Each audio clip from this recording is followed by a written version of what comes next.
गर्मी और नमी के मौसम में स्किन इन्फेक्शंस बढ़ जाते हैं।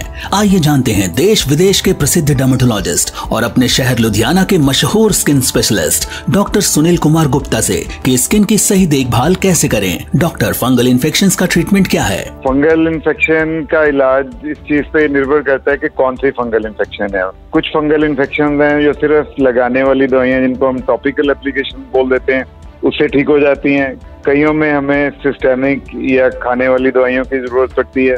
सिस्टेमिक एंड टॉपिकल एप्लीकेशंस को कंबाइन करके यूजुअली दिया जाता है। एंड अगर खारिश वगैरह ज्यादा हो, उसको कंट्रोल करने के लिए एंटी एलर्जी के एंटी हिस्टामिन्स की आवश्यकता पड़ती है और इसकी ड्यूरेशन भी वेरी करती है डिपेंडिंग अपॉन कौन सी फंगल इन्फेक्शन है। डॉक्टर, वजाइनल यीस्ट इन्फेक्शन कैसे होता है? योनि में यीस्ट कॉमन होता है। यूजुअली कुछ ऐसे फंगस हैं जो नॉर्मली हमारे प्राइवेट पार्ट में रहते हैं। किसी भी वजह से आपकी बॉडी की इम्यूनिटी कंप्रोमाइज हुई, कम हुई, वो ओवरग्रो करके इन्फेक्शन कर देते हैं। ये दूसरा तरीका होता है कि पार्टनर से, अगर पार्टनर के प्राइवेट पार्ट पे इन्फेक्शन है तो वो दूसरे पार्टनर को ट्रांसमिट कर सकता है। डायबिटिक इंडिविजुअल्स में कई बार बिना कांटेक्ट के भी हो जाती है, क्योंकि नॉर्मल फ्लोरा होने की वजह से जो एक परमिसिबल लेवल है उससे ज्यादा फंगस ओवरग्रो करेगी। डॉक्टर, सबसे सीरियस फंगल इन्फेक्शन कौन सा है? स्किन वाली जो फंगल इन्फेक्शंस हैं ये यूजुअली गंभीर नहीं होती, क्योंकि जैसे रिंगवॉर्म या टीनिया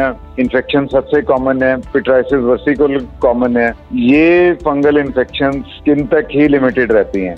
हमारे लिए ज्यादा सीरियस फंगल इन्फेक्शंस वो होती हैं जो इंटरनल ऑर्गन्स को भी इफेक्ट कर सकती हैं। फॉर्चुनेटली हमारी जो स्किन इन्फेक्शंस हैं ये अंदर जाने की संभावना इनकी नहीं होती। सिर्फ एक कैंडिडा फफूंदी या फंगस ऐसी है जो बोथ एक्सटर्नल एंड इंटरनल को इफेक्ट करती है। डॉक्टर, फंगल इन्फेक्शंस की देखभाल कैसे करें और इन्हें टैकल कैसे करें? फंगल इन्फेक्शन बारिश के मौसम में बड़ा कॉमन होता है। इससे निपटने के लिए हम कुछ बेसिक बदलाव अपने रहने सहने में करें तो काफी हद तक इनको कंट्रोल में रखा जा सकता है। जैसे कि अपनी पर्सनल हाइजीन का ध्यान रखें, अंडर गारमेंट्स, अपर गारमेंट्स सारे लूज एंड हो सके तो कॉटन के डालें, ताकि एरिएशन होती रहे, पसीना एक जगह आए तो वो सूख जाए। जितनी जल्दी पसीना सूखेगा, पर्टिकुलरली बॉडी के जोड़ों में, उतने फंगल इन्फेक्शन के चांसेस कम रहें। एंड फंगल इन्फेक्शन होने पे डर्मेटोलॉजिस्ट के पास दिखाएं। डॉक्टर, अगर सिम्टम्स पहले से बेटर हो जाए तो क्या एंटी फंगल ट्रीटमेंट लेना बंद कर सकते हैं? लक्षण बेहतर होने पे एंटी फंगल उपचार बिल्कुल नहीं बंद करना चाहिए।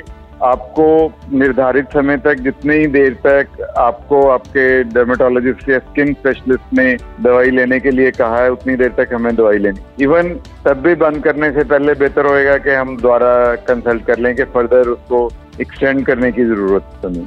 आजकल कंडीशन इंप्रूव होने पे अपने आप पे दवाई छोड़ देते हैं या उसकी डोज कम कर देते हैं, जिसकी वजह से रेकरेंस होने के चांसेस काफी बढ़ जाते हैं। डॉक्टर, फंगल इन्फेक्शंस का ट्रीटमेंट क्या है? फंगल इन्फेक्शन का इलाज इस चीज पे निर्भर करता है कि कौन सी फंगल इन्फेक्शन है। कुछ फंगल इन्फेक्शन हैं जो सिर्फ लगाने वाली दवाइयां, जिनको हम टॉपिकल एप्लीकेशन बोल देते हैं, उससे ठीक हो जाती हैं। कईयों में हमें सिस्टेमिक या खाने वाली दवाइयों की जरूरत पड़ती है।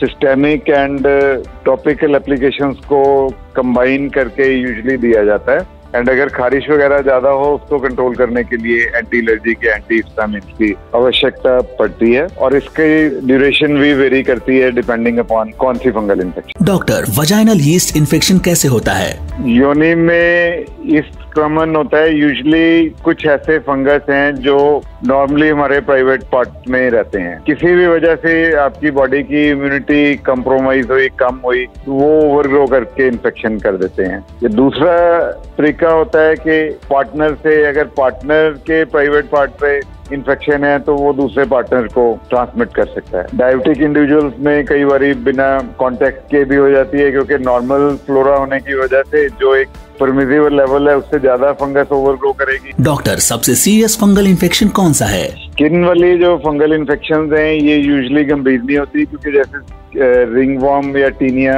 इन्फेक्शन सबसे कॉमन है, पिट्राइसिस वर्सिकोल कॉमन है। ये फंगल इन्फेक्शन स्किन तक ही लिमिटेड रहती हैं। हमारे लिए ज्यादा सीरियस फंगल इन्फेक्शंस वो होती हैं जो इंटरनल ऑर्गन्स को भी इफेक्ट कर सकती हैं। फॉर्चुनेटली हमारी जो स्किन इन्फेक्शंस हैं ये अंदर जाने की संभावना इनकी नहीं होती, सिर्फ एक कैंडिडा फफूंदी या फंगस ऐसी है जो बोथ एक्सटर्नल एंड इंटरनल को इफेक्ट करती है। Keep listening to Fungal Free India Talk Show for more information on skin fungal infection only on 92.7 Big FM. Fungal Free India is a public awareness initiative for Healthy India.